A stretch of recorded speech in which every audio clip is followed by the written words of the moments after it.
Suzanne Mubarak, the wife of Egypt's ousted president, has been released from custody after she agreed to turn over $4 million in assets to the state. Her husband, Hosni Mubarak, is still being detained. It's 3 months since the popular revolution that swept him from power. And back then, it was the power of the internet that helped mobilize hundreds of thousands of people onto the streets. It's been called the Facebook Revolution. The uprising in Egypt that brought thousands onto the streets of Cairo seemed to have no obvious leader. Anonymous organisers on the site We Are Khaled Said called for a day of rage to overthrow Hosni Mubarak's police state on January the 25th. As the protests escalated, hundreds were arrested, including web marketing executive Wael Ghonim, picked up apparently by chance, but then unmasked as the brains behind the Facebook campaign. On his release after 12 days in prison, the 30-year-old headed straight to a television studio. In an emotional interview, he broke down when the interviewer showed him photographs of some who were killed in the protests. He was overwhelmed.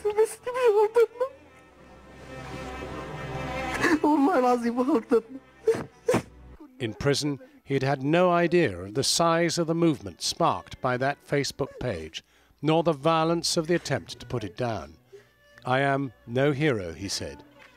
But that appearance galvanized many more to come out into Tahrir Square the next day, where he addressed the crowds, becoming an emblem for the youth movement and its ongoing demands for President Mubarak's resignation. 4 days later, the president stepped down. "Mission accomplished," Wael Ghonim tweeted.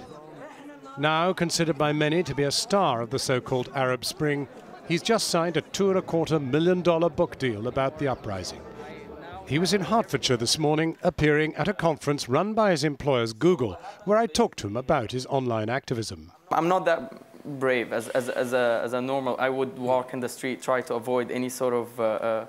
I'm not the guy who would go and fight in the street, but behind the screen it's much easier. You don't see the consequences. You don't live the consequences. It's very easy to criticize or to say X, Y, Z is a very bad person, but you probably will not do that if you have a face-to-face conversation. Take me to the moment when you feel that something happened in cyberspace which connected with something on the ground. What we saw in Tunisia is like, wow, it was just a matter of hundreds of thousands of people, persistence, and they kept calling for one thing, they united. We can do that, we can copy and paste, we can plug and play. And I said, okay, let's create an event. I was actually editing an event. I called it Revolution. I didn't know by that time how fast it will pick up. I didn't have that much of a share on what happened afterwards, other than talking to the people on the page, telling them we have to go to the street. And it was the first revolution, I think, in the history of mankind that was pre-announced. Location was determined. We just disclosed everything. I know you don't like the phrase Arab Spring. Do you like the phrase Facebook Revolution? No. So it wasn't? The reality is what happened is internet helped spark the revolution. Our role was to create the snowball. And once the snowball was created, most of the Egyptians who were hurt by the regime started to join and broke the psychological barrier of fear. Well, however ignorant the authorities were about the build-up to the revolution, they weren't ignorant that you were a key player because they lifted you. No, it was just pure luck. And I think it was perfect. It was perfect for the revolution. I'm happy that I did not experience those days.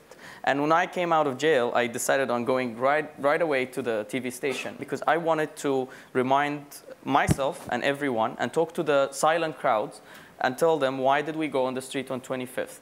And that's why the next day a larger number of people started to join because they started to look at us as, wow, these guys are calling basically for the stuff every Egyptian wants. When you look out and you look at Bahrain and you look at Syria and you look therefore at failure, do you feel a sense of that you're very lucky or guilty that they haven't managed to make it where you have?